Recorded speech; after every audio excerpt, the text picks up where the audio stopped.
قرمز نمیخوام حواستون پرتش داشته شه. بریم سر کارمون.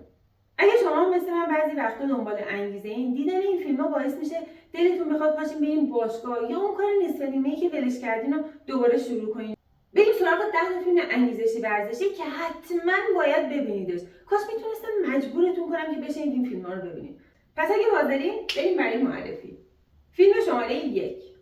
به نظرم وقتی از فیلم‌های انگیزشی ورزشی حرف میزنیم انگار داریم از راکی حرف میزنیم. کلا بدون گفتن اسم راکی و موسیقی شگفت‌انگیز این فیلم انگار این لیست هرگز شروع نمیشه یا اصلا هیچ وقت تکمیل نمیشه. حتی کسایی که فیلم کم تماشا میکنن یا اصلا اهل فیلم و سریال هم نیستن، وقتی حرف از انگیزه و ورزش و تلاش و ادامه دادن میشه کمتر کسیه که راکی رو نشناسه. راکی برای بیشتریامون انگیزه است، قوت قلب، محرک برای شروع و ادامه دادن. یعنی از اون فیلماست که هر وقت تو زندگی کم میاری باید بری سراغ راکی. فکر کن یه بوکسور گمنامی که برای گذران زندگی و اموراتت مجبوری تو مسابقات غیرقانونی شرکت کنی.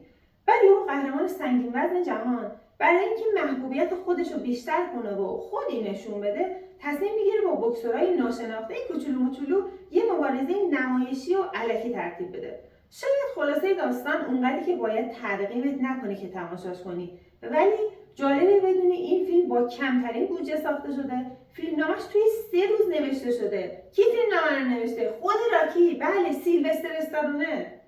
ریاکشن مردم اونجایی که راکی میدوه کاملا واقعیه و مردم نمیدونن چرا این داره دنبال یه ون میدوه، چون دوربین توی ون بوده و یه جورایی جز اولین فیلم‌های انگیزشی ورزشی محسوب میشه. به نظرتون این داستان واقعی بود یا ساخته ذهن نویسنده؟ 3 2 1 بوم! ساخته ذهن نویسنده. فیلم شماره 2. هنوز باورم نمیشه کسی جسارت همچین رویا پردازی رو داشته باشه، چه برسه به انجامش. اینقدر این فیلم دیوانه وار بود که اگه نمیدونستم واقعیه امکان نداشت باور کنن کسی جرأت انجام چنین کاری رو داره. باور کنید بعضی جاها از ترس کف دستام خیس عرق میشد و قلبم تون میزد. باورم نمیشه چیزی که دارم میبینم واقعا یه آدم تونسته انجامش بده. حالا به نظرتون این داستان واقعی بود یا ساخته ذهن نویسنده؟ 3 2 1 بوم! واقعی بود. این فیلم داستان یه بندباز معروف فرانسوی بود. فیلم شماره 3. تو برای اینکه فوتبال آمریکایی بازی کنی خیلی کوچیکی. هیچ وقت نمیتونی یه بازیکن فوتبال آمریکایی بشی. چه برسه که موفق هم بشی. اینا جمله‌ای که همه اطرافیانش به رودی میگفتن. ولی به نظرتون اون گفت شما حق دارید و دست از تلاش برای رسیدن به رویاش کشید؟ البته که نه. شکست و نرسیدن برای آدمایی مثل رودی انگار معنی ندارن. شکست برای اینا یعنی یه بار دیگه بهتر و بیشتر تلاش کن. حالا به نظرتون این داستان واقعی بود یا ساخته ذهن نویسنده؟ 3 2 1 بوم! واقعی بود. فیلم شماره 4. ترکیب زنی که تلاشت رو دید، خانواده، رویا، آرزو، امید و تلاش میشه این فیلم انگیزشی ورزشی فوق‌العاده و بی‌نظیر. فکر کن یه پسر آواره و فقیر و بی‌خانمانی و توی محله داغون زندگی میکنی. دور و برت پر از آدمایی که هیچی نشدن و قرارم نیست آینده‌ای داشته باشن. چقدر توی این شرایط باید خوششانس باشی که یه زن خیرخواه و خانواده‌اش تو رو تبدیل به یه بازیکن تمام عیار فوتبال آمریکایی کنن و برات بشن همون خانواده‌ای نداشته و یهو زندگی از جهنمی که حتی جای خواب نداشتی تبدیل بشه به رویایی که حتی فکر کردن بهش ممنوع بود برات. به نظرتون این داستان واقعی بود یا ساخته ذهن نویسنده؟ 3 2 1 بوم! واقعی بود. فیلم شماره 5. ترکیب زندان، بوکس، قهرمان و مسابقه یعنی هیجان و انگیزه. سومین قسمت از بویکا رو اگه ببینید قطعاً بعدش دلتون میخواد برید کلاس بوکس یا مسابقه بدین یا ورزش رو شروع کنید. پر از هیجان و تلاش و ناامید نشدن و خلاصه امید از همه جای فیلم میزنه بیرون.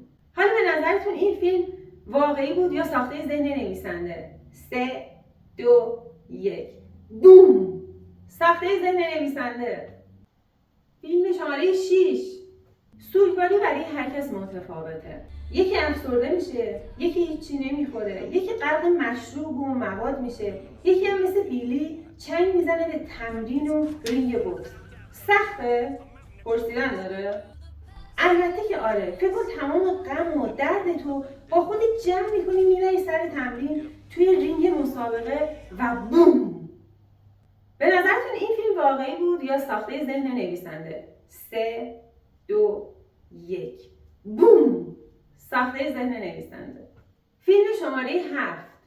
کیا تا حالا از زبون اطرافیان نسبت به خودشون این جمله ها رو شنیدن که تو نمیتونی، بیخیال شو، برای این کار زیادی جوونی، زیادی پیری، زیادی چاقی، زیادی زشتی، زیادی.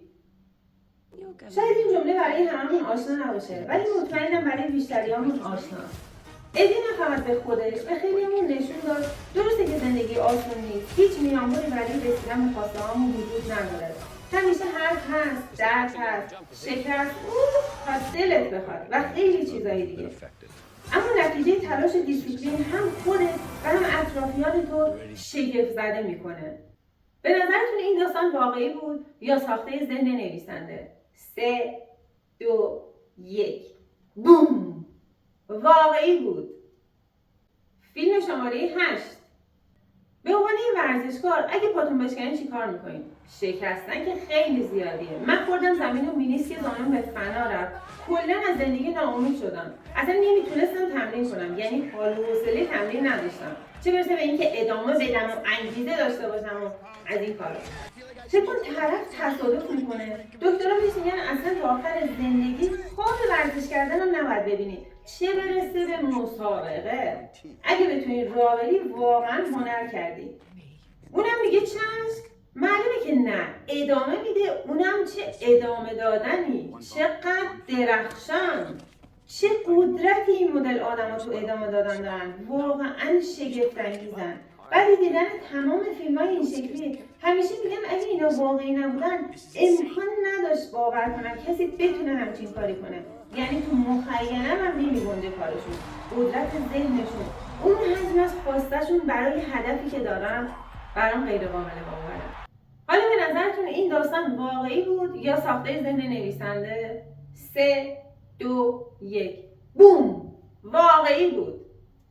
فیلم شماره 9. پسر کو ندارد نشان از پدر. پدری که قهرمان بزرگ بوکس بود و حالا پسر از زیر سایه پدر بودن کلافه شده و میخواد ثابت کنه خودش یه افسانه است. ولی غرور جوونی نذاشته رشد کنه.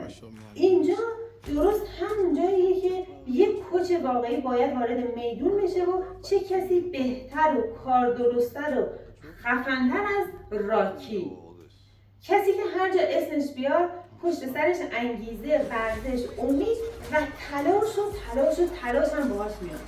حالا به نظرتون این داستان واقعی بود یا ساخته ذهن نویسنده؟ 3 2 1 بوم. ساخته ذهن نویسنده. و فیلم شماره 10. برعکس بیشتر خانواده‌ها که دائم در حال القای این بودن که بیخیال شو تو نمیتونی، اینجا یه پدری رو داریم که بیشتر از خودت بهت ایمان و اعتقاد داره و همیشه راهو برای رسیدن به رویاهات هموار میکنه. این همون پدریه که ازت ستاره میسازه و ریچارد برای ونوس و سرنا همچین کاری کرد. به نظرتون این داستان واقعی بود یا ساخته ذهن نویسنده؟ 3 2 1 بوم. واقعی بود. این 10 تا فیلم رو برای خودتون یه جا یادداشت کنید و اون لحظه‌ای که با خودتون زمزمه کردید من نمیتونم یا شاید برای راست میگم به درد این کار نمیکنم یا تا کی تلاش کنم، زودتون سریع یکی از این فیلم‌ها رو برای خودتون تجویز کنید، اونم فوری. کمتر از 2 ساعت قلبتون شروع میکنه به تون زدن و یه صدایی تو وجودتون میگه یه بار دیگه تلاش کن. وقتی اون تونسته منم میتونم. شک نکنید که این فیلم‌ها جون تازه‌ای بهتون میده. حرف آخر این که محرک من برای ادامه شمایید. پس لایک و ساب زنگوله یادتون نره. قرار ما شنبه‌ها 5 عصر. راستی دنیا داره تموم میشه. یه فیلممون نشه.